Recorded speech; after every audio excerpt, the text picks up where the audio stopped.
Hey you all, Farmer Jesse here. Welcome to the No-Till Market Garden Podcast, episode 27, season 2. Got a super cool episode for you all this week with Heidi Choate and Evan Perkins of Small Axe Farm in Vermont. I really loved this interview, and there's so much good information here. Heidi and Evan are off-grid. They are farming on a slope, which it was cool to hear how they have managed that, and I want that to be a bigger part of this podcast, as I don't know about where you live, but we are in hilly Kentucky. Hills are basically all the available land. Heidi and Evan have been really intentional in setting aside time to do the things they love and kind of live the life they wanted to. It's a really inspiring story. I enjoyed talking to them a ton and learned a ton in the process. Of course, I could not bring it to you without the help of today's show sponsors like Farmers Web. Farmers Web software makes it easier for your farm to manage working with your buyers. By lessening the administrative load and increasing efficiency, Farmers Web helps you save time, reduce errors, and work with more buyers overall. Our free account includes features to manage your real-time and coming soon product availability, and tools to create your own availability calendar to inform buyers on the seasonality of your products. The free account also includes access to the Farmers Web Guide to Working with Wholesale Buyers, which offers pro tips and best practices on how to work with restaurants, schools, and other similar buyers. A 1-month free trial is available of the paid account, which includes features to manage your customers and orders, give select buyers special pricing and payment terms, track your buyers' payments, send invoices, keep detailed sales records, and much more. You can even manage orders for buyers who don't place them online. Access a demo video and learn more at farmersweb.com. Also sponsoring the show today, Growing for Market Magazine. Hi, I'm Andrew Mefford, editor of Growing for Market Magazine. We're excited to be back sponsoring the No-Till Market Garden podcast, so we made a code for listeners to get 25% off any subscription. Head on over to growingformarket.com and enter the code WORM, that's WORM, for the discount. We're still on the same mission as when the flower farmer author Lynn Basinski founded the magazine 29 years ago, to be a resource written by farmers for farmers with practical ideas and information to help local farms succeed. There are a decade of back issues and articles available online, plus subscribers automatically get 20% off any of the books we sell, including the No-Till book bundle of 3 No-Till books listed together at 10% off the cover price, so you can add your subscriber discount and get a total of 30% off the price of all 3. If you do farmers markets, farm stands, CSA, local wholesaling, dream of starting a no-till farm, or a little of everything, if you like what you're hearing on the podcast, go to Growing for Market and use the code WORM for 25% off any subscription. Okay, enough from me. Let's get to our amazing interview with Heidi Choate and Evan Perkins of Small Axe Farm.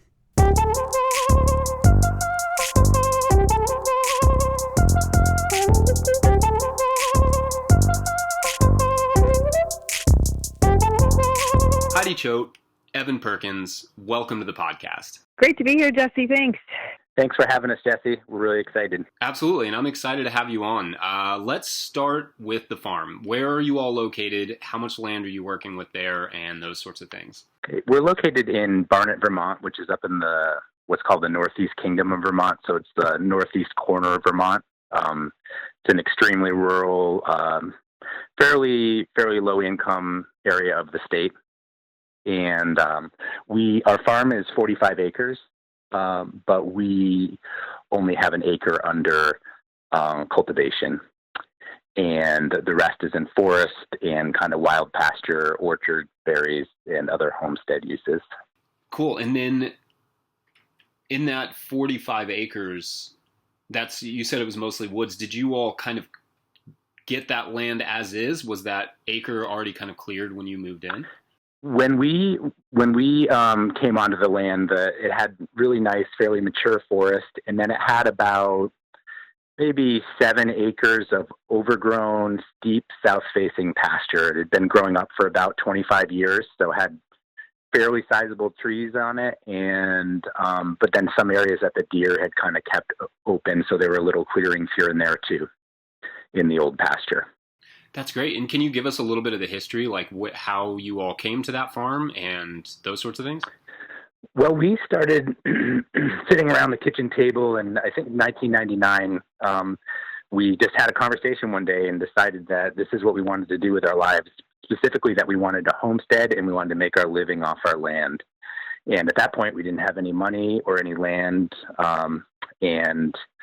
Heidi had a college degree, but I didn't. And we both had jobs we liked, but they were not kind of the jobs we were going to want forever. And so that was really when we started homesteading, was that conversation. So before we got land or anything, it was like as soon as we decided, then our whole life kind of changed from there. So we looked for land, we saved up money, and then we looked for land for a couple of years to find the right piece. And we only had about $15,000, but at that point in time, you could get loans for land from banks. And so we were able to use that money to get a loan for this piece of land that we found after 2 years of looking. I probably looked at a couple hundred pieces of land over that period of time to find something within our price range that had good soil, that was a place that we wanted to live forever, because that's what we were looking for. Right, which is such a hard thing to do. Heidi, did you have anything you want, like looking for land for Forever Farm? That's such a challenge. I mean, I can imagine spending 2 years on it. Heidi, did you have anything to add to that sort of experience of like looking for land? Well, Evan really kind of took the reins. I was working full time at the time, and like you said, we were looking for a mature forest and good soil and just a good community and a good place to be. And I think we had looked in New Hampshire, we had looked in Maine, and we looked at Vermont, and we really settled on Vermont. We had gone to a political rally and heard some politicians in Vermont speaking, and that really kind of sealed the deal for us. They really, we'd never heard politicians talk quite like that before. So that sealed the deal on Vermont for us. It was like, well, I think this is the place we want to be. And then Evan kind of took it on as a sort of a part-time job just to be out, tromping through all these different properties. So we found the one that we fell in love with. And then how did sort of market gardening sort of come into the picture for you all? Well, we started gardening like as soon as we could after we made that decision. Heidi ended up getting a job at a private boarding school, and she was a dorm parent, and so we had a free place to live so we could save money for land at that point. And then pretty quickly into that, probably around 2001, Heidi started a community garden there, mostly initially so we could garden, and then it really grew. A lot of staff, so we kind of kept growing that garden. And so that was kind of it was just our introduction to gardening in general. And then Heidi, maybe you can talk about the farm program you started. Sure. Yeah. And I think it was the next year, 2003, I approached the school to see if they'd be interested in a farm program where I could sort of work with the kids in the afternoons and teach the kids basically how to grow food for the school, which I ended up doing until about 2007. And that was just a great experience because, we got to learn, I got to teach, got to get all that experience. And we were really sort of working with trying to get food early on in the spring and then also in the fall because everybody was gone in the summer, which was a challenge, but it certainly helped us learn about season extension, which, is a big part of what we're doing now. So yeah, the experience that we got there just really transferred over to what we're doing now. It's super helpful. Yeah. Can you describe a little bit in terms of what you all are doing now? Can you talk about what kind of stuff that you're growing and where you're sort of marketing and distributing it? So in around 2009 is when we started our market garden here. We'd been selling some produce before, but so we started by growing all the vegetables, because that's what we were growing in our garden for ourselves to preserve and to eat. And we still grow a wide variety of mixed vegetables, but we have a pretty heavy emphasis on salad greens and quick growing crops like radishes, salad turnips, lettuce, that kind of thing. So that is kind of what we grow now. It's probably like 50% or over those quick growing crops. And then the other 50%, we still grow potatoes, squash, broccoli, sweet potatoes, other long season crops like that, and then tomatoes in our hoop houses. I love that you're growing sweet potatoes up there. I feel like that people often have this perception of sweet potatoes being like a strictly Southern thing. But I always want to encourage more people to grow sweet potatoes because, one, the worms love them, but it's just such an amazing product. It is. I mean, it's a fairly impractical labor of love up here, to be honest. Like we like sweet potatoes. We like having them. But if it doesn't, I think even probably in this, for a small farmer in the South, it might not really pencil out money wise, just because the price is probably pretty low down there for them. No, I mean, that's fairly accurate. We've been able to get like 200 pounds on a 100-foot row, and we usually sell those around $2 or $2.50 a pound. So it's not too bad. Yeah. It's not super worth it. Yeah. It's not a super profitable item, but we have, I can't imagine even trying to go a winter without sweet potatoes. Hannah, my wife, is always like, those are sweet potatoes and garlic. Like if we stopped growing those, we'd quit farming. Yeah, we've been hanging on to the crop too, so I guess we must feel the same way. Yeah, exactly. You got to have a few of those crops that you enjoy just for your family. Yeah, and we do. There are successful sweet potato growers in Vermont. Vermont has some fairly big sections of Zone 5 land that's quite a bit warmer than where we live. We're in Zone 4. And then once you get into Zone 5, it becomes a lot more viable of a crop because we will never accept on a crazy summer approach the kind of yields you just mentioned because we just don't have the heat. Yeah, I mean, it's a very long season crop. We put it in June. We usually put it in late May or early June, depending on what the weather looks like. And then it'll come out in September or October. So it's an extremely long season crop. Yeah, I can imagine that would be tough for you all. The reason it works for us is because we can get in an early greens crop before them, wherever they are, and a greens crop after them. So that those beds actually are fairly productive, even though the sweet potatoes were in them most of the summer. So they work. They're always sandwiched on either end by another crop.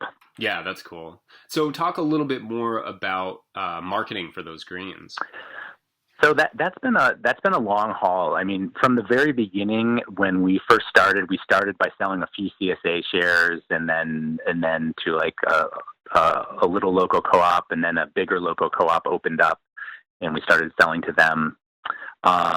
We pretty quickly realized like we're in a really rural area. There are not very many people, and there are a lot of farms. We have 4 organic farms, vegetable farms in our town, three farm stands, 2 organic U-pick strawberry farms, and this is in our town of 1,100.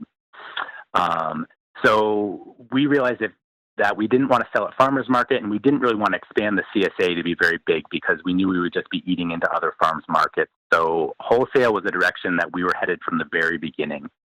And up here, it just took years of just delivering to little tiny stores 4 bags of salad greens, and maybe they didn't order the next week, and then we would call them up again a couple weeks later. And slowly over the years, we built a market so that now we can reliably move from like late March through the beginning of December, at least 250 pounds of salad greens a week. And that's kind of like, we've kind of built that market over time through selling to a bunch of different retail locations. And then we still do direct to customer marketing too. And how does the direct to customer marketing work? Are you doing that at a farmer's market, or? We basically we deliver to people's houses on the way to our bigger drop spots. So like where we're to our stores and our restaurants where our major markets are. If people live on the way, we'll drop a CSA box there, or we also have a custom order program, which we started the custom order program really early before we even had a smartphone or anything. We just had a message on our phone, and they had to listen to the message, and then let them know what we had that week, and then they would just leave a message, and then we would deliver it to their house. That's cool. So how does that work now? How does somebody order from you at this moment? So we've been doing we've run our business off a smartphone for probably the last 5 years, probably, maybe a little longer. And so we've been doing it via email. We send out an email to everybody, all the chefs, all the restaurants, and then the stores sometimes have their own their own systems that we work with, and then custom orders will also get an email. And then this year we're exploring a few different programs. Like we've checked out Local Line and Farmers Web, and we're just checking them out and doing trial runs with those to see what might work for us to convert over to a system like that.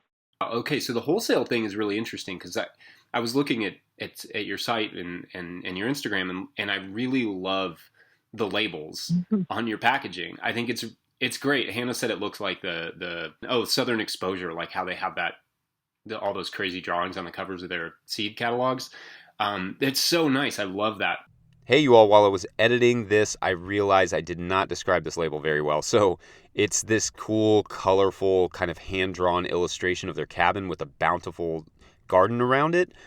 It basically just does not look like your average produce label. Anyway, you can check that out at smallaxfarm.com or at their Instagram where they have a picture of it on a label on some lettuce. So yeah, anyway, filling that in a little bit. I love that label. Has that sort of marketing kind of connected you to the customers who are buying your wholesale stuff? Yeah, I think it has. I think that label really early on when we were a tiny farm. I mean, I think we were maybe making like $10,000 a year or $7,000 a year when we first got that label, but we could see how important it was going to be for us. And yeah, I think it has. And a lot of those restaurants and stores, they come to visit, and that label is the cabin, the little 12 by 16 cabin that we lived in. It's still here. It's still our kitchen. And so it is us. And so it's really helped with the marketing for people who don't know us, but then the people who do know us and then come to our place and they're like, oh yeah, what we see on that label, that's actually who these people are. And I think that's really helpful. You know, I think we live in a pretty simple, genuine place up here, and people like that. Just, okay, yep, this is really clean and clear that this is these people's life, and the label kind of represents that. That looks a lot like our life. Yeah, that's great. I realized that was kind of an awkward question but you answered it exactly how I was thinking about. In terms of just being, when you're in a wholesale situation, it's harder to connect with the customers. But looking at that label, I'm like, this is definitely a family farm. And it's something that I feel, even just looking at it, like compelled to support. Yeah, and it really, when we go to a new retail venue that doesn't know us, the label does help. I mean, just because it's professional, it's clear, but it says something that this is different from the national organic salad greens that they're currently selling, you know, and that's basically what we consider our competition, not other local farms, but the big salad greens coming out of Arizona and California. You know, we feel like we should, you know, we can do that locally for 8 months a year up here. So let's do it. Right. I mean, that is your competition. It's interesting when you're talking about wholesale versus, you know, farmer's market or something like that, where you're standing in front of the person. Your competition are these other big distributors and bigger farms out west who have like labels that sort of look, you know, kind of homey, but yeah, I mean, you do have to find new ways to stand out. I think that's a really excellent way to do it too. Yeah, and you know, taking advantage of that label. Yeah, and a shout out to the artist who is Mary Azarian, is just an amazing local woodcut artist who illustrates books and does all sorts of work and hadn't ever done anything like a logo. And when we reached out to her, she was just so willing to work with us and just wonderful to work with. So we feel, you know, so happy that she was sort of willing to do that for us, because she represents Vermont, and we felt like she would just be the perfect person to sort of capture us, and she really did. Yeah, I think it's great. And I want to talk for a second about that cabin, because before we started talking, we were talking about off-grid farming. So can you kind of take us back to what was on the property when you moved there, and then sort of the progression of like living off-grid and farming off-grid and that whole evolution? Okay, so we bought the property in 2002, but we didn't close on it until pretty late in that year. So in 2003, the property didn't have a driveway to get into the pasture area. There was like the road and then a long section of woods and then this open pasture area where we knew we wanted to farm and live. And so we just started working, and we were so fortunate to be able to get a loan for the land so that we could put in our sweat equity right away. And we just, we lived in a tent here that first summer, and planted fruit trees, started our gardens here, and began the process of really, and we really didn't want to build anything right away because we wanted to be on this property and just figure out what it was all about, and what this place was all about for us. So we just spent that first year just kind of being here, living on the property, but not planning anything permanent besides for we had to start growing stuff because that was our passion. So, we planted trees and then have been working around them ever since, so that's kind of how we started. And then over the years, every year we would kind of get a little bit more. We built a little shed, and then our cabin was supposed to be the garden shed. And we one summer, Heidi and I, came out here, finished cutting the timber frame because I had started it earlier and put it up. And then I came home from a trip, I think maybe that winter, and Heidi was like, we're moving into that. That's not a shed, that's our house, and we're moving into it as soon as possible. That's so we had this rational reason plan about how we were really going to build some infrastructure and build a place and have everything kind of finished before we moved here, since Heidi had this job where we could live there. But that all got thrown out the window as soon as we had this tiny little building we could live in. And so our son was born in this cabin, and we moved in as soon as we could onto the land, and that was about 2006 when we moved in here full time. And that was the only infrastructure that was there. You didn't have a wash pack shed or anything like that. No, and no, and at that point, we didn't really start kind of farming until 2009, where we were kind of officially doing it, thinking about it like a business. But even then, and even up until very recently, our wash pack is like an overhang behind the house. We built a summer kitchen in the early years so that we could do our canning outside when it was hot in the summertime, and that became kind of that's a little 12 by 12 building, and that kind of became our packing area. And then we just have random tables set up under tarps for washing. So everything was really rudimentary, and still kind of is. We just recently built a wash pack building, but this will really be our first season using it. Yeah, that's great. So in terms of you didn't have much in the beginning. Were you working off of spring water? Did you have to?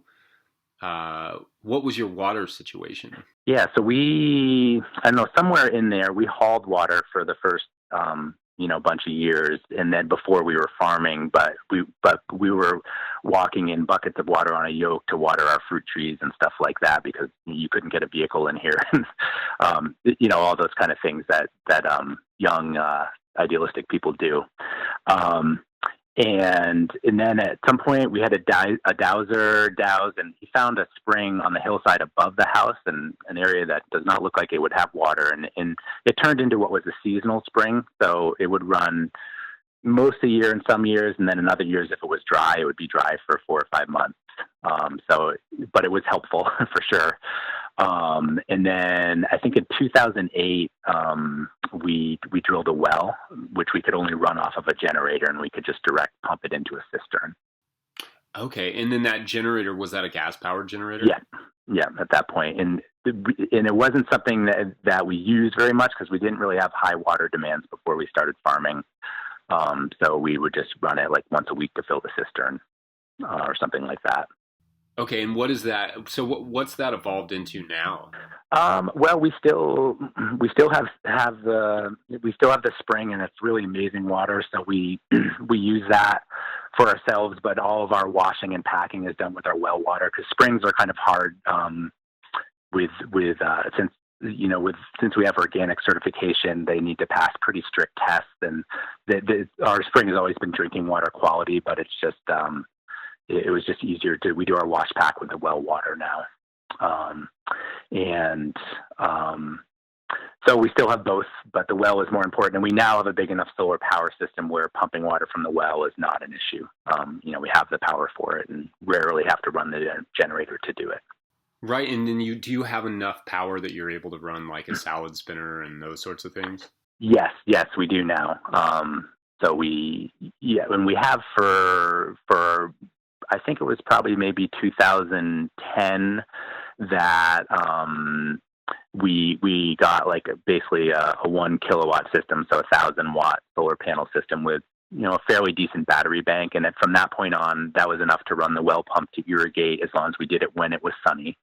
And we could run a washing machine, power tools, that kind of stuff, or a spinner for drying salad greens, stuff like that. But before that, it was all hand cranked stuff, like just a hand crank salad spinner. Yeah, which is hardcore. If you've never cranked 50 pounds of lettuce, you just haven't lived. You really haven't, especially once it starts to wear out and the gears don't quite match up. And yep. Yeah, it's a hoot. Hey, you all, quick interruption from me. Don't forget that this podcast season will end in May so that I can get back to farming. But also don't forget that is part of what I hope you value about this podcast. I am a full-time farmer, bringing you this information about farming from that perspective. But it is not easy. I get up at 3:30 a.m. 7 days a week to fit this into my life. Jackson and Josh both also put in a ton of extra time for pennies, not to mention my wife, Hannah, who has to do a lot of supporting stuff on the farm. The only reason that we can do this, the podcast, the videos, all that, is the Patreon page and our supporters there. So if you are not a member, consider signing up. And if you are a member, thank you so much. Check that out at patreon.com/farmerjesse.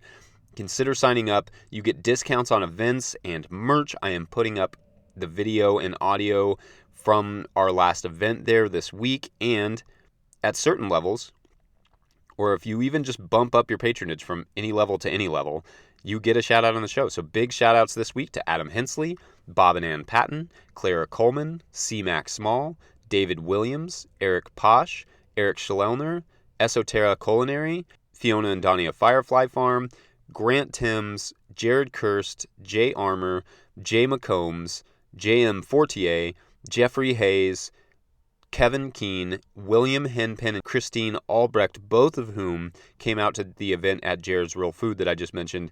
Great to meet you all. Liam Miller, Marc-Andre Giroux, Mike Dillon, Mike Garcia, Pandora, Patricia Jones, Ryan Gosser, Steve Larson, Tim Baldwin, Weaver Acres, Wild Mountain Seeds, Yannick LaPlante, and Sean Grenier. Big thank you to all of our supporters. Check it out at patreon.com/farmerjesse. All right, back to Heidi and Evan. Okay, so I want to hear a little bit about one of the things that I kind of think about when I think about your farm is that it's kind of slopey. Like you've got a pretty good slope there on that field. Can you talk about how you set that up as a garden and then how you manage it in terms of erosion and those sorts of things? Yes. So we it's probably on average about a 15% grade, which is meaning that over every 10 feet, it's dropping a foot and a half. And it's a little steeper in some areas, a little less steep in other areas, but that's a very significant grade. Heidi has a story she likes to tell of like taking taking a rock off of a piece of silage tarp at the top of the hill and just kind of throwing it to the side, and then just watching it just catapult down towards our house, and where an apprentice was washing greens down there, and that's how steep it is. Like if a rock starts rolling, it's going to keep rolling. So yeah, it was going pretty fast by the time it hit the summer kitchen. Oh man. Yeah. It was terrifying, really. So that kind of gives a sense of the steepness of the hillside. So first of all, we love farming on a hillside. It's amazing. If you've ever been any other place in the world where most people grow their food, it's often on hillsides. And if you've ever been, to Europe or South America or Asia, large parts of those areas, people have, grown food on hillsides for thousands of years. And they're, as far as I'm concerned, the most beautiful farms. There's just something about living in that vertical landscape, farming, which is amazing. But it comes with a lot of extra work and inefficiency, and that's just its nature. But I think it's important for us to also say that there's a lot of pros for us because our hillside is south facing. So particularly when there's lower angle sun early in the season and late in the season, it's hitting the hillside at this perfect angle where we really maximize any sunlight we have in the spring and the fall. And so our beds warm up early, they dry out early, we can plant them early. We have a greenhouse. Our greenhouses at the top, our hoop houses at the top of the hill, the beds are sloped with the hillside inside the hoop houses. And we have one down near the house where the beds are flat. And the ones at the top of the hill are oftentimes a couple weeks ahead in the springtime as opposed to the ones that are where the beds are flat, just because of that soil slope collecting more sunlight. So in that season extension, like being able to put out greens early really made our farm in the beginning. It helped us to find markets because we had greens earlier than most of the other farms around here. And so we were able to kind of get in early and then kind of keep a market. And the fact that it dries out really quickly is really nice, again, for the springtime. Like we'll often shovel off some early beds or cat tunnels, we'll shovel snow out of them and then put the plastic over. But as soon as that top inch of soil thaws, we'll plant seeds into it. Because if we have one or two sunny days, things will thaw out really quickly. And so we can get seeds in the ground a lot quicker most years. I think some of the cons, the things that are challenging, you mentioned erosion. I'll talk about that later. One is just wheeled vehicles don't work super well. Like we can drive our truck to the top of the hill where our fields are, but not when it's super wet, not when it's icy. Even wheelbarrows are a pain in the butt to move around. And just getting produce from the field down to the house in those times when we can't bring it down with the pickup truck is a lot of labor, although that's really only in the spring, early spring and late fall. Most of the year we just kind of plant it so we get up there when it's dry. And then as far as erosion, we have our beds, the hillside is south facing, our beds are oriented east-west, and we have a raised bed system primarily for erosion. So we do have a couple, ditches, or you could call them swales above that go across the hill that are kind of bigger water catchment areas. And then every pathway is also a little swale. And they're not perfectly like we didn't have like a permaculture class come out here and make them perfectly level, but they're level enough across the hillside that water will collect and just sink down into the ground. And then if water builds up in those pathways, they're raised enough that water can get out the end and drain down a pathway that's going directly downhill. So that's how we have our bed set up. And so as far as erosion, we have almost no erosion. We've been through major flooding events here. Hurricane Irene was a massive storm in Vermont in 2012, and that same year we got 5 inches of rain in an hour, which is pretty significant on a hillside, and with almost no damage from either of those storms.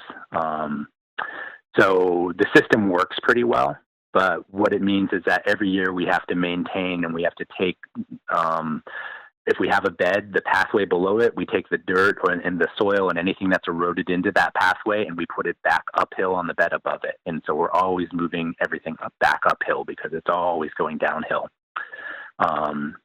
We initially did that with a shovel. Every year we would get out there and the whole farm would be kind of turned back uphill. And then now we have a little battery-operated tool called a tilly, which is made by, it's called Carts and Tools. And that tilly works really well. You can stand in the pathway above the bed, and the tilly will be in the pathway below the bed and just shoot the dirt right back up onto the bed, which is also essentially fertilizing because we compost everything in those pathways as well. And any amendments that eroded into the pathway get put back up on the bed. So that's pretty much how we manage it. Yeah, that's cool. I haven't talked to anybody about the tilly yet, but I think that's an interesting tool, and especially in your situation. And that I like that idea of using the pathways as like a composting mechanism. I know that JM has talked about that, about how putting those wood chips, the ramial wood chips in the pathway, letting those break down for a season, and any compost that sort of falls off the bed, and then kicking that back on top of the bed every year. Yeah. as like a semi-composting method, which I think is super cool. Can you describe a little bit of your sort of bed system and how it works? Well, let's see. Probably the first couple of years, we just we made them look pretty, and when we were building our gardens, and didn't really care about the width and all that kind of stuff. But as soon as we started farming, we're like, okay, we're making all these. We redid everything, made all of our beds 30 inches, and so we've got a 30-inch row system, bed system, and then we have 11-inch pathways, so fairly narrow pathways.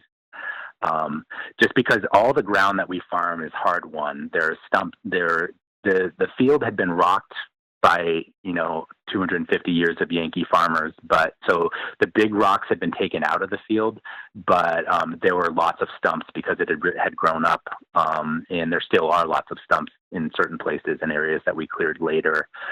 So we just wanted to make the most use of any ground that we opened.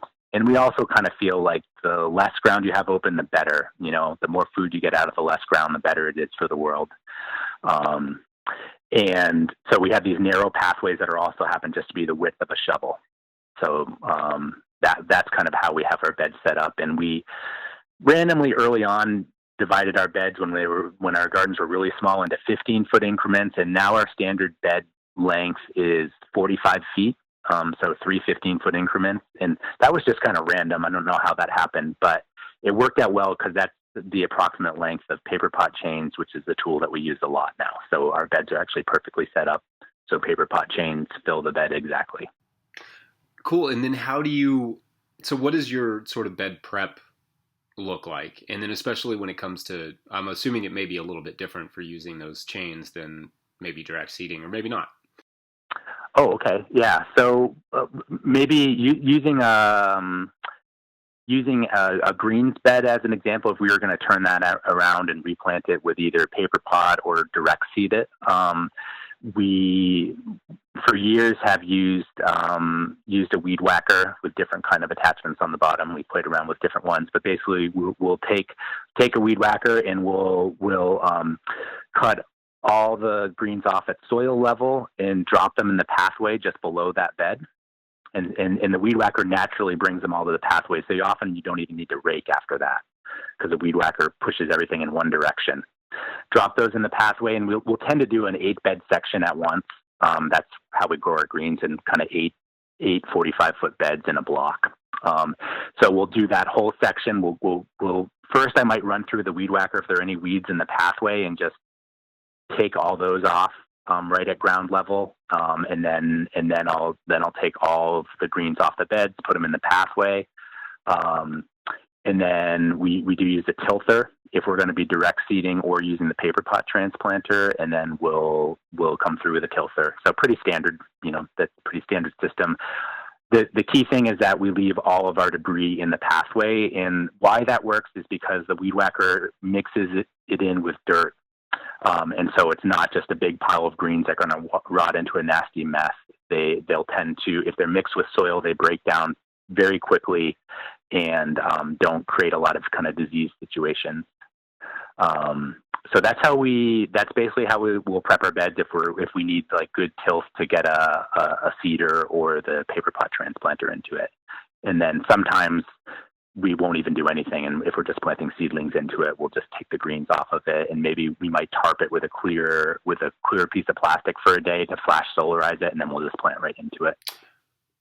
You mentioned the weed whacker attachments. Which weed whacker attachment have you kind of landed on? So we used string for a bunch of years, which obviously is, not great because of all the microplastic. We have used biodegradable string, which is probably just slightly better. And then a brush cutter blade. And I think there's still a few more I can try. I think they have some kind of flexible hinged plastic ones that go around fence posts and stuff. I want to try those out. But so that's kind of, and we have a battery operated weed whacker right now, which is great, but it can only operate with string. So we use the biodegradable string with that one. Oh, interesting. Okay. So you're charging that off of your solar power and then you're using that in the field.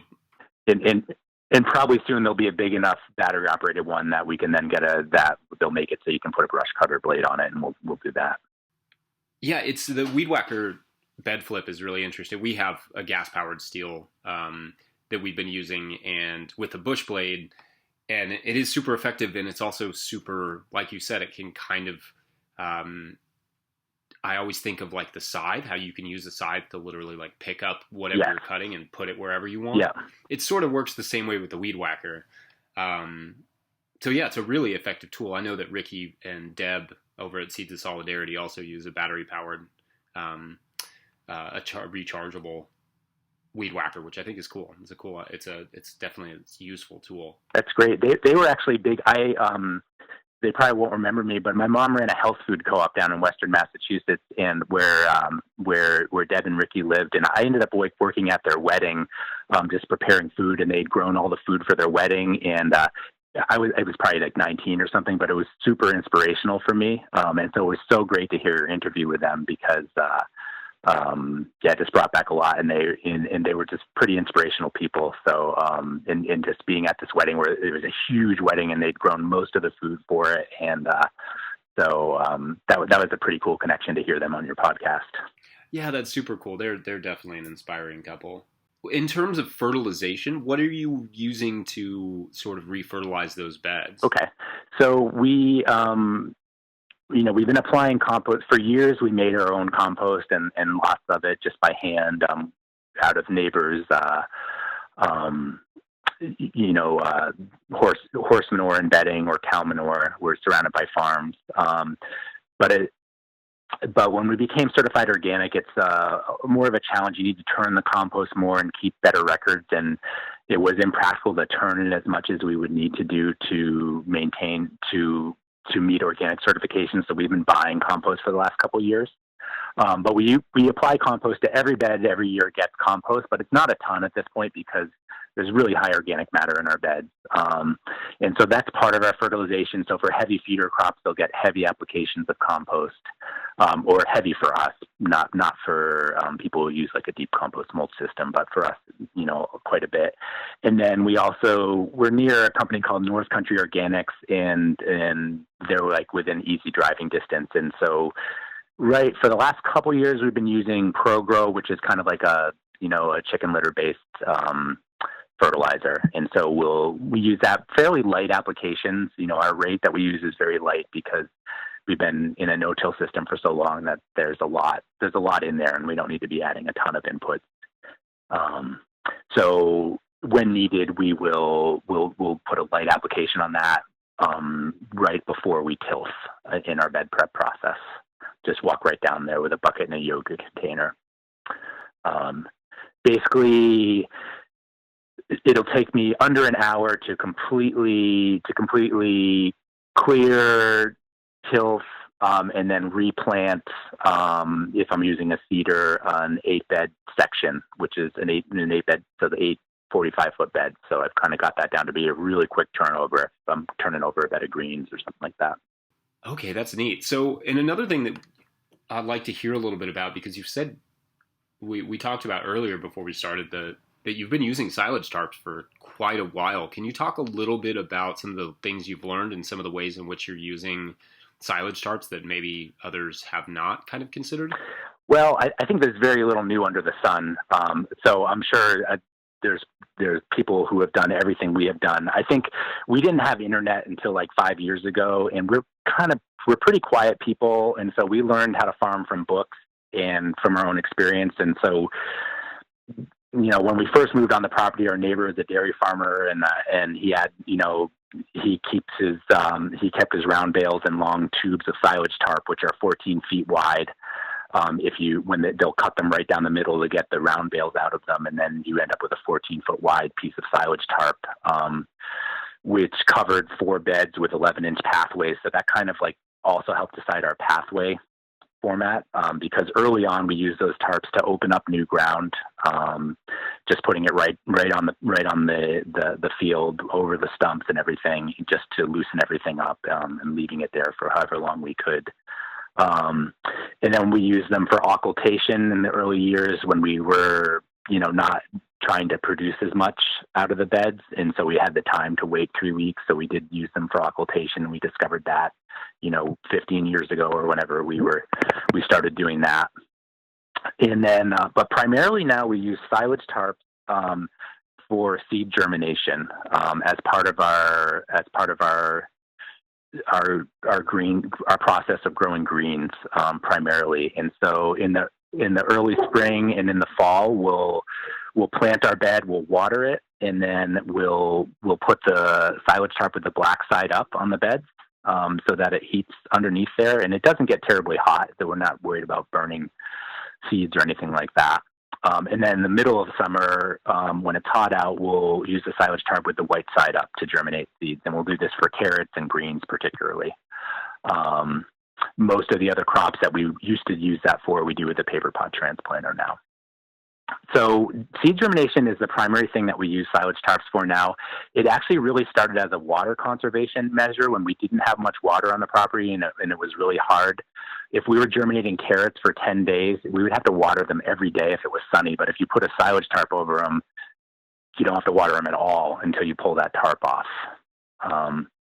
So that, and it really ups the productivity of our greens. Every greens bed, every time is 100% germinated in full. But the downside is that you have a very limited room to mess up. So if you leave it on for too long and your sprouts get leggy under there, then they're likely to kind of shrivel up when the sun hits them. So we have some strategies for that. We'll always take the tarps off at the end of the day when there's still a little bit of sun, so they start to get acclimatized, but they're not getting baked.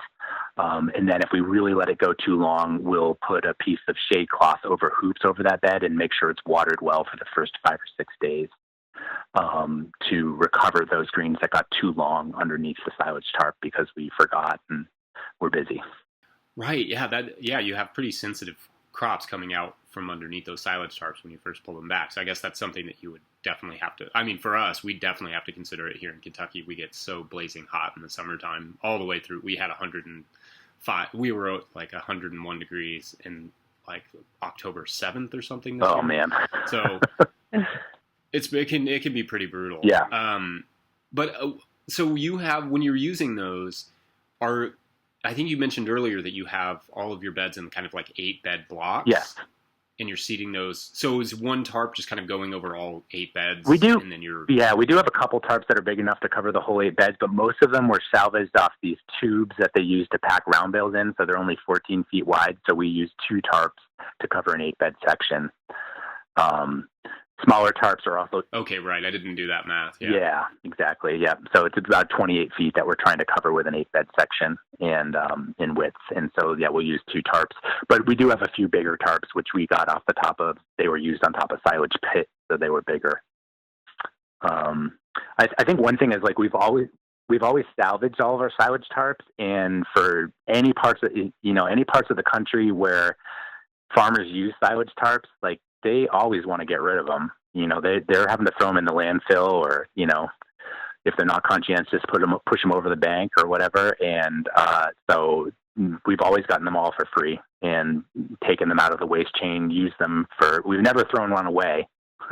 They last a really long time, especially if you're not leaving them out all year. I think we finally have enough of them, which I think in the beginning when we didn't have enough, there was a lot of dragging and pulling uphill. And, over the years, we finally accumulated enough that we have some dedicated to each bed. So we can just roll them downhill or roll them uphill right above or below the bed, fold them up nicely so that they're just ready to pull right up over that bed, and they're dedicated to the bed, which is, I think, helped with labor quite a bit. Yeah, that makes sense. I didn't think about the hillside element of it, because pulling those tarps is hard no matter what. But when you have a hill in the way, that's an added challenge. Yeah. Is there a preference between keeping them uphill versus keeping them downhill? Well, I think on an 8-bed section, because most places we have 2, we'll roll one down to the downhill side and one to the uphill side. So it's kind of both, just so we have a place to put them. Okay. Yeah. That makes sense. So one thing that I really admire about your farm is how much you all have kind of dedicated your time to, a lot of the pictures that I see from your farm. You're out doing long distance ice skating and snowshoeing. Can you talk about kind of how and if that was sort of intentional, and how you set up your farm and how you've kind of designed your life? Well, both Heidi and I we're kind of outdoor people. We met out in doing outdoor stuff, and I spent my 20s leading long 2 and 3 month wilderness expeditions, and have taught I've had a whole kind of side career teaching outdoor leadership at a college, which was only a part-time gig, which I don't do anymore, and still train people in whitewater paddling. So we were just nature people. We wanted to homestead because we would come home from trips and be pretty bummed, this isn't quite this full, rich life that we have out in the wilderness. And so homesteading allowed us that full, rich life and that connection with nature that is super important to us. That being said, we have always, even in the middle of growing seasons, gone on trips. And plus our vacations are really cheap, $bucks, and go on a 2-week paddling trip in the summertime. And we always lived with very little money. That was just kind of part of how we chose to live our lives. And we didn't have any money, but we weren't also actually going out after it in the early years either. And so we've done a lot in raising our son. We did long trips with him early on when he was young, and we only have one child, and he was actually always loved being in the wilderness, loved being in a canoe. And so that's something that even happens during the growing season. And we make sure to pull off early some days and just go mountain biking. And then we can have a beer after, and that's incredible. From a stressful farm week, and then you just leave a couple hours early, bike into the evening, have a beer after, and it's like you went on a week vacation. And so we just make sure, even when we forget, because we do forget, a couple weeks ago by, I'm like, hey, wait a minute, we need to do that. And then the winter time is perfect because the winter is our favorite time to be out, and that's when we actually do have some time most winters. So we do a lot of long distance ice skating and backcountry skiing, and just generally being outside. And if you live in the north, if you're not outside, seasonal affective disorder is real. But if you're outside and you're getting all that sunlight and whatever sunlight there is, you're in a lot better shape. Do you have anything to add to that, Heidi, in terms of how the intention behind that?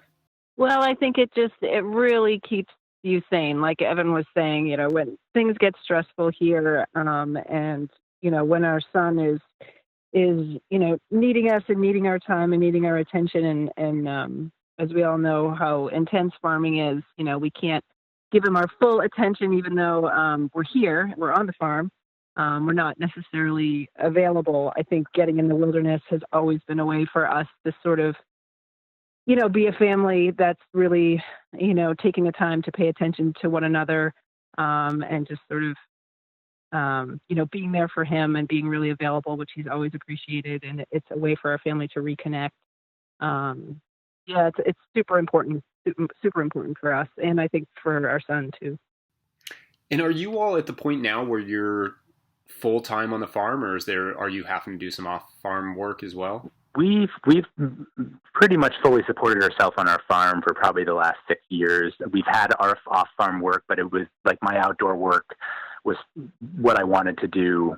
I wanted to do it anyways. It was important for me. And then there's been a couple winters where we've had to pick up jobs, just little part-time jobs, just to get through March, that kind of thing. But for the most part, we've supported ourselves off of our farm for a lot of years now. And it probably about 5 or 6 years ago, it became apparent to me that if I was off working, making pretty good money for working in the outdoors, that we were actually losing money on the farm. If I wasn't here for a day because I was out teaching paddling, we actually would have made more if I was here to plant that bed of greens. So the farm for us is a good, we have a good life from it. And the side jobs haven't been as important. We also live a pretty frugal lifestyle. We always have since we started with kind of nothing here, no electricity, no running water, no money, part-time jobs. We learned how to live on not a lot. That being said, now if we do have money, we'll spend it, and we'll take a weekend trip, or we'll buy a piece of gear so that we can have a better bike to ride or something like that.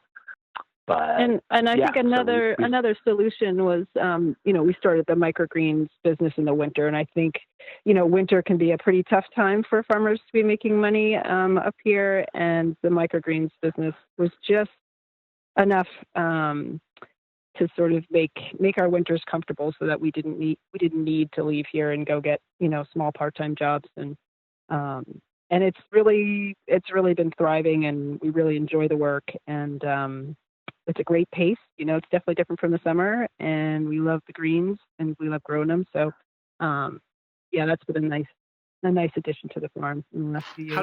How does that work? Do you have like a heated greenhouse that you're doing them out of? Are you doing them under lights? Just curious in terms of like the element of your lifestyle. Yeah, well, we were growing them in our house for a while, and when it was pretty small, and then we built a farm building sort of over about 6-year period, slowly, sort of on the shoulder seasons. Evan really worked hard to sort of cut a frame and build a farm building for our seedlings, for the microgreens, for a wash pack. And last year we had a pretty tragic fire on the farm. We lost a dear friend, and we lost the farm building. So the community came out and really supported us and helped us rebuild that throughout this last year. And now we have that building finally sort of closed in, and we've got an outdoor wood boiler now, that super efficient wood gasification stove that we use, that's heating the floor in there through radiant. And we grow all of our microgreens in there, and that's going to be our new wash pack space as well. So it's quite comfortable, and it was a long haul to get there, but it works really well. And we've always grown the microgreens in just in sunlight, so we just adjust the time they're in the trays for the time of year. So we've never used lights, and we probably never will use lights for them. I'm sorry to hear about that fire. Can you talk a little bit about the gasifier that you all went with?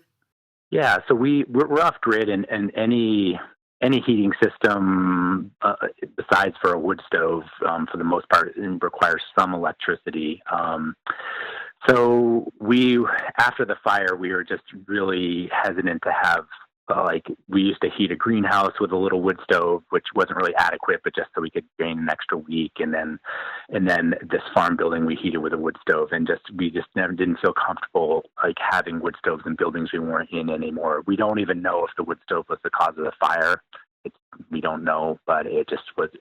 We're still pretty traumatized, and will be for a long time. And so as we were rebuilding this building, we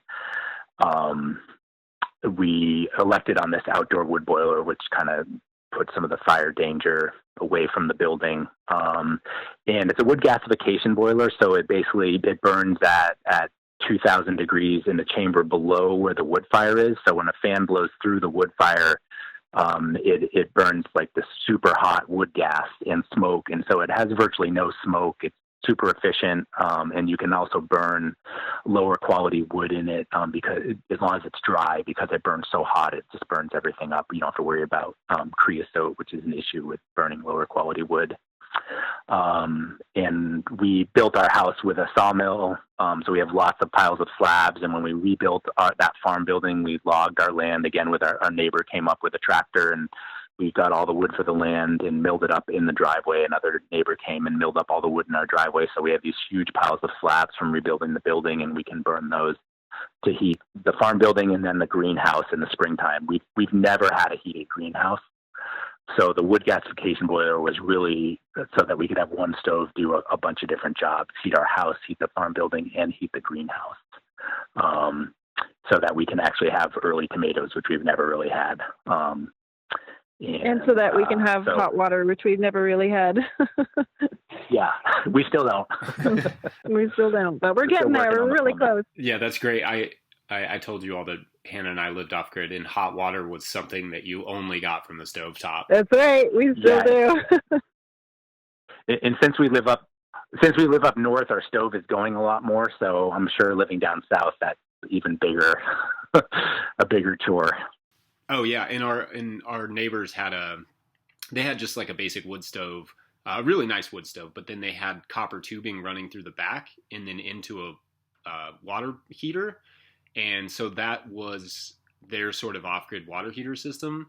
I guess it is definitely possible to use especially if you're using a lot of wood to be able to do it. But it's it does take a little bit of infrastructure, and hot water's hard when you're especially when you're hauling your water. That's that's a whole other element of it. One thing I want to talk to you all about is the homesteading element, and sort of how you went about kind of turning your sort of lifestyle into a business. This isn't something we've covered a lot of the podcast, but I think about, like, you all had this sort of lifestyle in mind, but then you also obviously had to make money. Like, what sort of process did you take to kind of turn it into a viable business that you could sort of rely on, and to be able to kind of support your homestead life? I think from the beginning, from that first year of farming, our business was viable for what we wanted it for. And we were our son was young, and we were homeschooling him and here all the time. And we kind of initially, that first year, was like, well, I had a part-time job that I liked. Heidi was waitressing, which she liked somewhat, but was not as excited about it. And so we just said, well, let's kind of work on replacing Heidi's part-time job, since she's less excited about it. And I liked the outdoor work that I was doing part-time. And I also worked as a timber framer, and they were both things that I enjoyed doing more. And so I think our business has always been viable. But for the first many years, it was just kind of to replace a part-time job in addition to our homestead gardens, which were huge. We grew dry corn and beans and then all the vegetables anyways. And so it wasn't that big of a deal just to add a little bit more on for some CSA shares or a few more beds of salad greens. And so for the first several years, that's what it was like. And we didn't really plan to make it a big, profitable money-making enterprise. It was just like a little bit of extra money, and we lived a really frugal life, and we loved it. And as our son got older, and we were like, well, maybe he's not going to want to live with no money forever. And as we were getting older, and we both have chronic injuries, some are farming related, some are not. And so I think it was probably around 2014, we decided that let's try to make a go at this. Let's see if we can really make some real money here, so we can put away money for retirement, so that if our son wants to do something that actually costs money, we can have some money to support that. And maybe for us to travel once in a while, do some longer trips to the wild places in the world. And so it was really a conscious decision at one point, like, okay, let's make a go at this. And from that point on, we've been very successful with meeting our goals of just, we've kind of grown at a steady 15 or 20% a year every year. We feel like that's a good growth rate. We see a lot of farms grow fast and then also go out of business fast. And then there's a correlation there.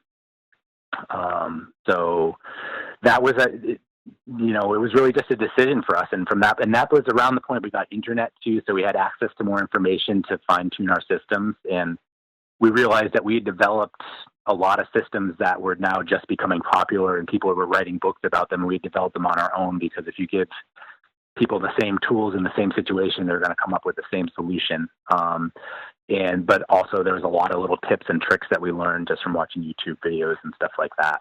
So, and then we just got more, every year we're like, okay, where are we going to grow our market this year? Just getting out there more, approaching more people for sales, and then really paying attention to particularly like when we weren't meeting demand, and just careful planning. So the next year we met that demand. And that is actually was even better than finding new markets. Has always been the secret to our continual ability to grow, is just like fine-tuning those little spots. We were out of lettuce for 3 weeks here. Let's make sure we're never out again in that high demand season, and just have a plan for that. That's cool. I love the idea of like the slow and steady wins the race sort of approach of like, especially when it comes to meeting demand. I've been thinking about that lately. We realized last year that we were in no way meeting our market demand.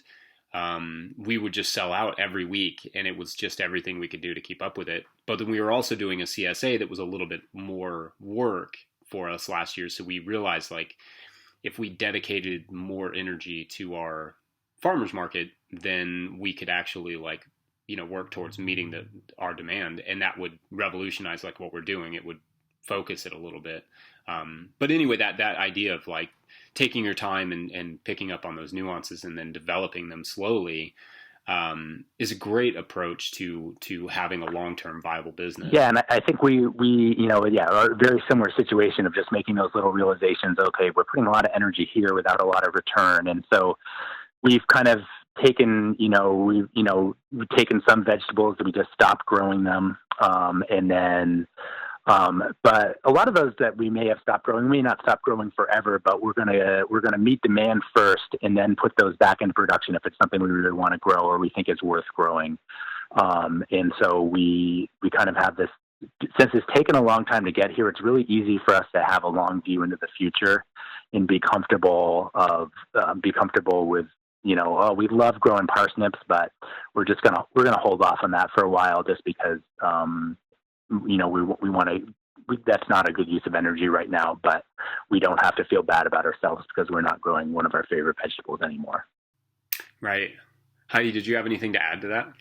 Well, I think partially with the growth, I think throughout we've grown probably about 20% a year when we look at the numbers every year. And I think that motivates you, when you're having some successes and your demand goes up, you sort of want to rise to that challenge, and I think we've enjoyed doing that, and it's increased our profits, and you sort of get into that. Well, let's see what we can do here. People like our stuff. We really like growing it. Let's see where we can take this. That's great. Well, Heidi and Evan, thank you so much for your time. I really appreciated this conversation. Yeah, thanks for having us. Yeah, thanks, Jesse. It was really great, and we both really enjoy your podcast and appreciate the work you're doing with that.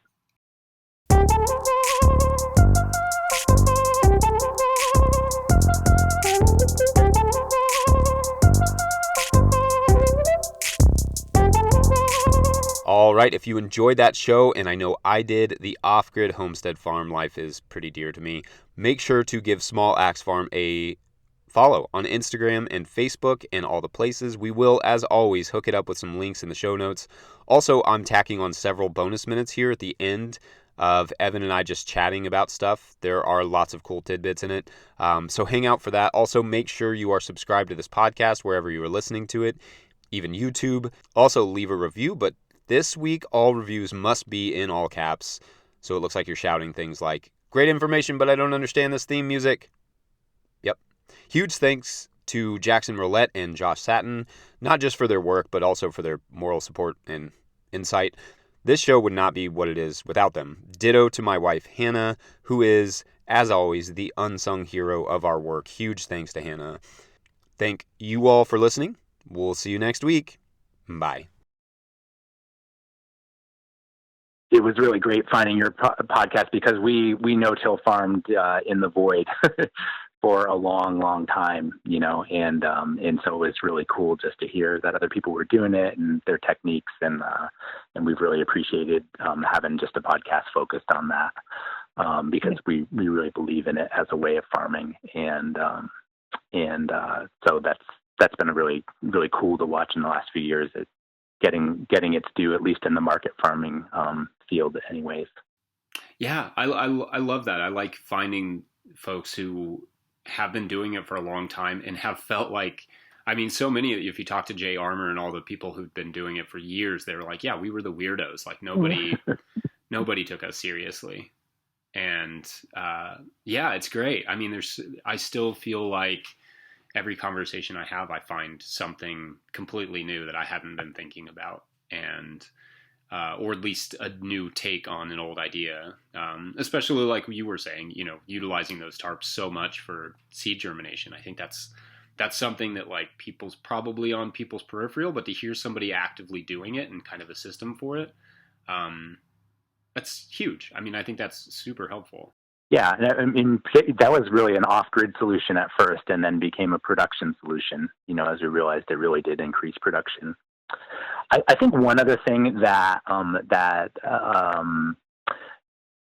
did want to mention, I don't know if it needs to go on the podcast or not, is just that something that we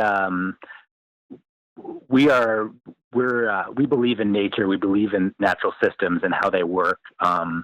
For that reason, we were kind of in that, kind of permaculture skeptics maybe, because that was really big when we were first getting started, and we watched people put a lot of work into systems that weren't super productive, particularly in the farming world.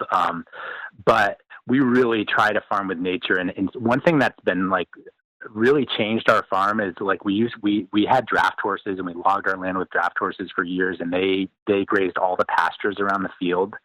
And then once we didn't have horses anymore, and one year I just didn't mow the pastures, and then they grew up for a couple of years, and then I mowed them, and so now any space around the garden only gets mowed at most once every 2 years, and the amount of biodiversity in there, our insect population, our negative insect population just kind of crashed.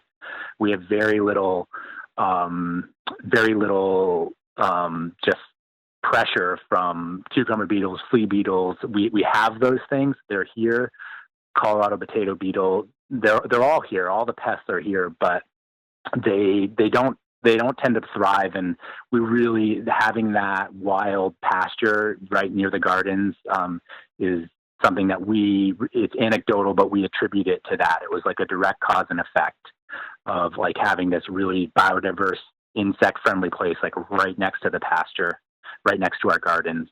So I just want to put a plug in there. I know a lot of people are into hedgerows and stuff, and hedgerows are awesome and really cool. They do take quite a bit of labor to start and tend, and nature's going to do it for you. Just give it its spot, and it will fill in all the pieces you need. Yeah, that's cool. I've been, I don't know if you all have heard the Helen Attow episode from last week, but she talked about how, she was doing kind of strip tillage, but she would leave her lanes to grow up, and that they realized, like, if they just missed a couple mowings, they actually saw a huge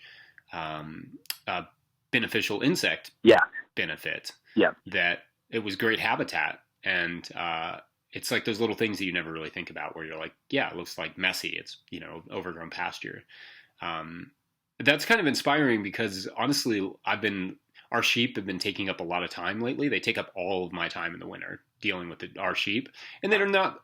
And yeah. We had draft horses for years, or 2 horses, but it's like a part-time job. Yeah, and horses are worse because they just eat so much food. But with the sheep, I mean, they eat a ton. They eat a ton of hay, and I have to rotate them every day, or every other day at least. And yeah, they've been taking up a ton of time, and I'm like, I kind of wonder if our pastures wouldn't be better off if we got rid of the sheep for a couple years. Yeah, I've been thinking about that idea of, like, could we do more with our insect populations if we just kind of let the pastures go and just saw what happened? So that's kind of inspiring, honestly. Yeah, and I think it maybe doesn't require this enormous area. If we were to have grazing animals again, I would just leave a strip around a fairly wide area around the field that could be kept in that semi-wild state. And it's not just insects; it's birds, it's everything. It just gets nature really close in, and it keeps everything in balance. And it's really just about, like, we'll have a new pest show up, and it comes into balance really quickly. Instead of like 3 or 4 bad years, it's like a new pest will come, and then it's just going to cycle out of the system and just be this low-level threat from, that's been our experience. And we've been at it a long time, so even though this evidence is anecdotal, we have a lot of data. It's not exact science, but I think we have a lot of data in terms of our observations. And I think it's really, I think our pathway into the future as humans is obviously figuring out how to work with nature, and part of that is not working so hard. For the people, it's often the people with the best ideas and the most energy who are maybe putting so much effort into recreating something that's just there anyways. And it's right in front of our eyes, and we just need to open our eyes up and be like, oh yeah, okay. And that's one of the benefits of having a long time on a place. You know, you really get to see that. And you don't have to like read a book and make an assumption about what you need there, because nature is often going to fill that void with what you need. So yeah, I think that's just something I had written down that I wanted to say, because I feel that's a really important thing for us. Every past you have to protect from costs time, energy, money, and heartbreak, you know. So if we can get those down a little bit, it's